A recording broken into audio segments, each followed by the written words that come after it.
सवेरे सवेरे सूरज निकल रहा है एकदम। ये सूरज निकल रहा है।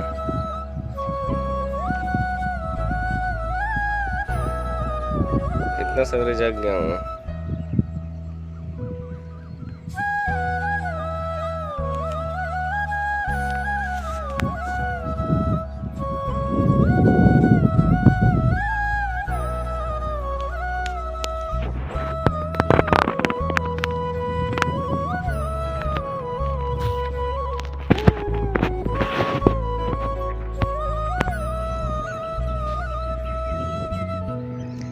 ये जो सूरज दिख रहा है बहुत मामूली सा है। सवेरे सवेरे का समय 5 बज रहा है। इतना उजाला हो गया। ये सूरज दिख रहा है अभी। इसे मासूम मत समझिएगा। कुछ देर के बाद इतना गर्मी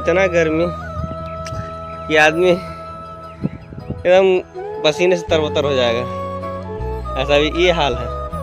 कुछ देर के बाद क्या हाल होगा भगवान मालिक है।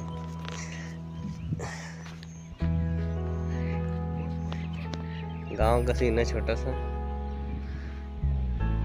सीन दिखा रहे हैं अभी। बड़ा सीन बचा हुआ है। गांव में चरती हुई बकरियां, पेड़ पौधे, मन मोह लेता है सब चीज।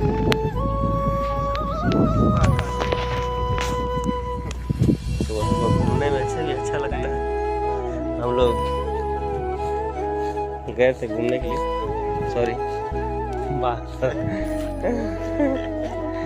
फ्रेश होने गए थे अपने ही खेत तरफ। अच्छा है, बढ़िया। पूरी गांव की बकरियां, मेरे को तो लग रहा है नहीं 1-2 ही है। बकरी हो गया।